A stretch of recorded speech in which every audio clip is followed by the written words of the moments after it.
Hi Gemini, September 2024, ito na po ang inyong reading. Kuha lang tayo ng ilang mensaheng gabay para sa bagong buwan na ito. Bare months na tayo guys. Anong kailangan marinig ng mga Gemini? Ngayong September 2024, hingi lang po tayo ng mensaheng gabay sa mga taong ito. Message. Gemini, anong kailangan mong marinig ngayon? Mensaheng gabay po para sa mga Gemini. Uy, Queen of Swords. Uy, parang kayo na mismo yan. Queen of Swords. At pa tayo dyan.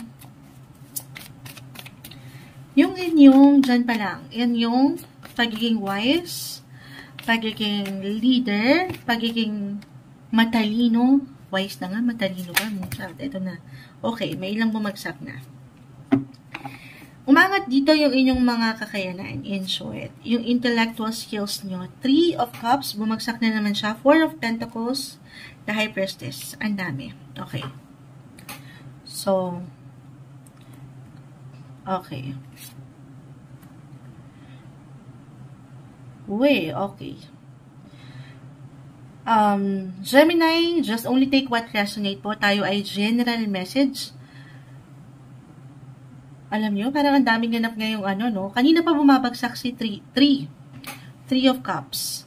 3 of Pentacles, kung di ako nagkakamali sa ilang sign. Pero,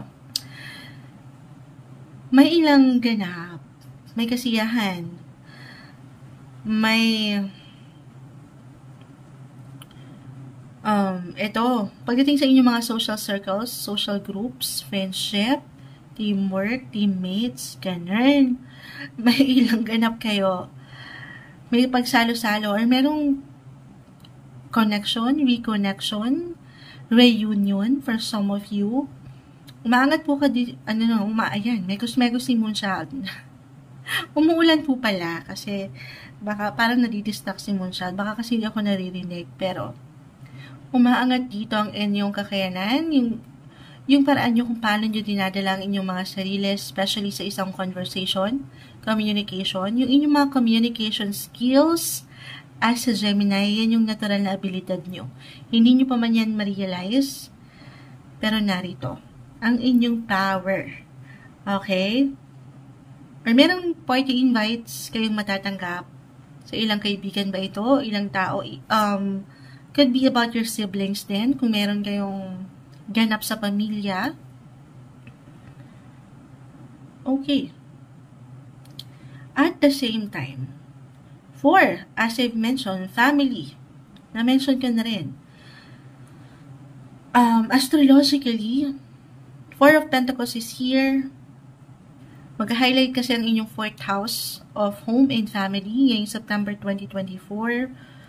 Gemini, so may ilang ganap dyan. The High Priestess, celebration, meron bang ikakasal sa inyo? Kahit sa simpleng pag-prepare ito, or ideya, pagpaplano, kanina pa umaangat. Tayo pa ay live na live sa YT, so marahil naririnig nila to kanina pa from Aries hanggang sa inyo na merong kasalan, wedding. Itong invites na ito could be about business rin, or pagdating sa inyong mga social groups, as I've mentioned, or can be both, kumbaga, hindi lang kayo nagtatrabaho, pero nag-enjoy din kayo. Yung ganun. Okay? Balik tayo, usaping pamilya. May security ditong umaangat. Mapa-emotional man o pera. Yung stability, o yung higit na ikatatatag ng inyong connection. Okay. The High Priestess. Mas pipiliin nyo dito.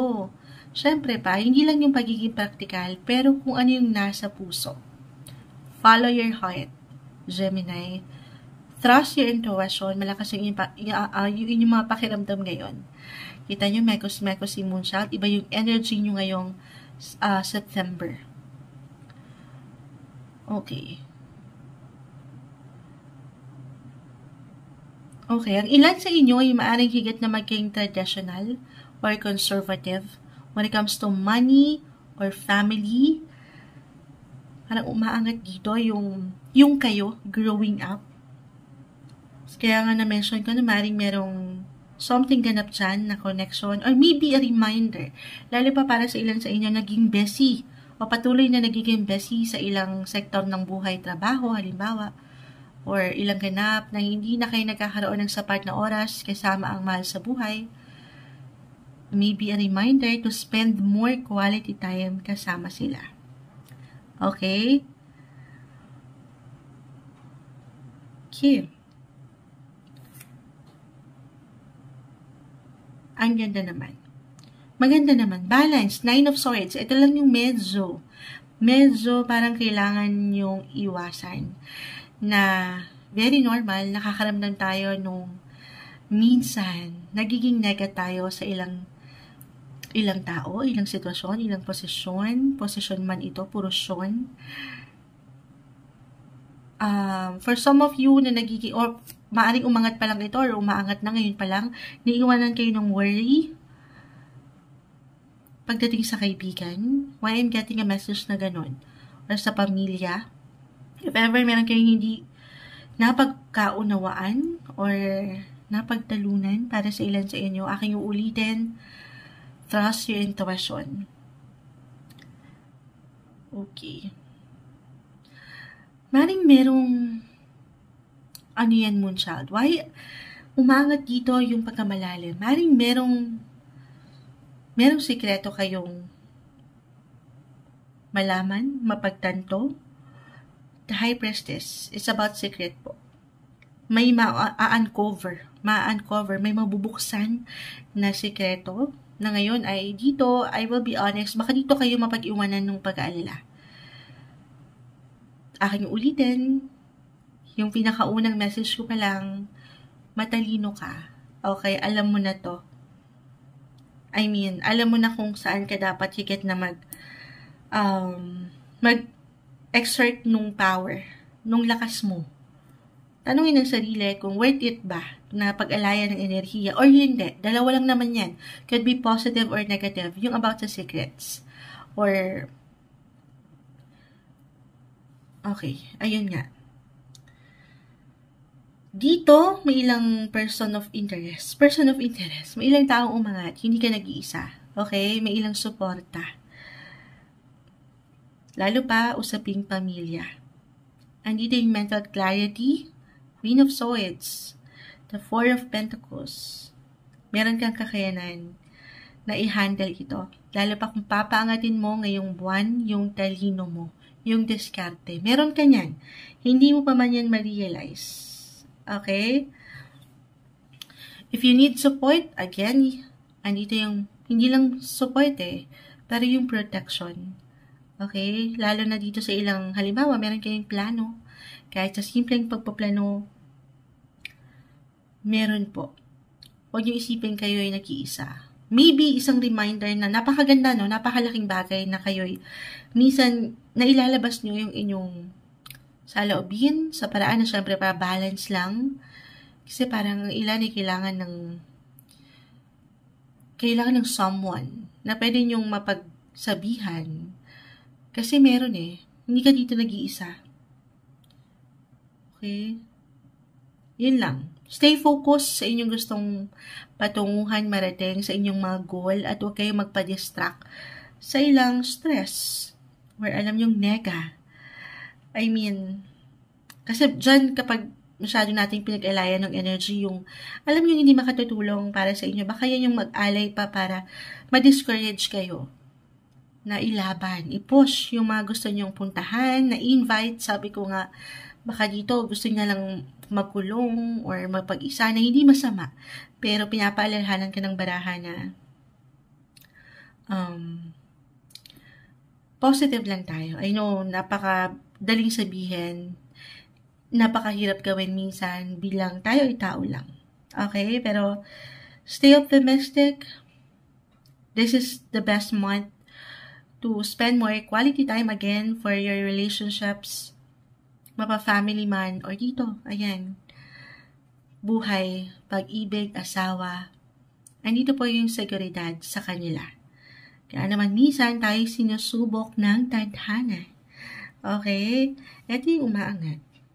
Add tayo. Final words, advice para sa mga Gemini this month, September. Ano po kailangan marinig ng mga tao ito?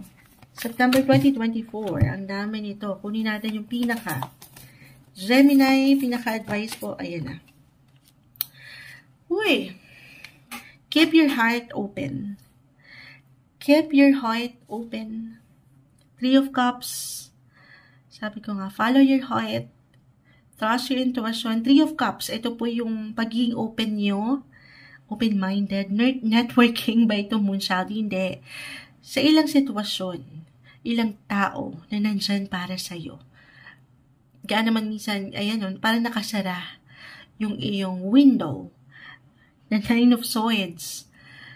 Dahil nga, may pagkakataon na baka mapangunahan kayo nung pag-aalala na wag na lang, ayaw nang i-push.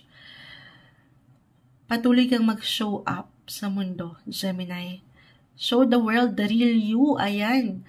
Pangatin mo yung ikaw. Yung ikaw bilang isang individual sa trabaho, pamilya, relasyon, kaibigan, andito lahat. In short, ano yan, Moonchild? Wag mong pahintulutan ng sarili na magstay ka dito sa alam mong makapagpapababa lang ng enerhiya mo. Kasi umaangat ka. Queen of Swords, the High Priestess, Three of Cups. Okay, mailang ganap, maraming ganap. Mamimili ka na lang. Keep your heart open. Panatilihing bukas ang pinto ng iyong puso. Kaya naman parang ayaw mo. I mean, para sa ilan, hindi nyo naman kailangan ma-pressure. Okay, unti-unti. Lalo kung meron talaga kayong pinagdadaanan emotionally, especially, take it easy. At kapag patuloy kayong maniniwala na merong someone, yung secret, napakalawa kasi guys. Could be about your love life, single, maaaring meron kayong secret admirer, Three of Cups. May ilang ma-unveil, may ilang mabubuksan na pinto. Ayan o, keep your heart open. Reversal yung energy at ko to para sa ilan sa inyo, Gemini. Merong mag-confess, ma-reveal na katotohanan. Yes, could be positive or negative po. Pero, manatili pa rin bukas ang puso. Sana hindi matigil sa isang sitwasyon na hindi okay ang iyong puso para magmahal, magtiwala. Alam mo yun, manatili kang positibo. Trust your intuition. Malakas ang iyong pakiramdam. Hindi lang physically, mentally, emotionally, pero pagdating sa inyong faith, okay? On a soul level, yung connection na pwedeng umangat ngayong September. Pakiramdaman ang mga ganap na ito. Ngayong September 2024 para sa inyo, Gemini.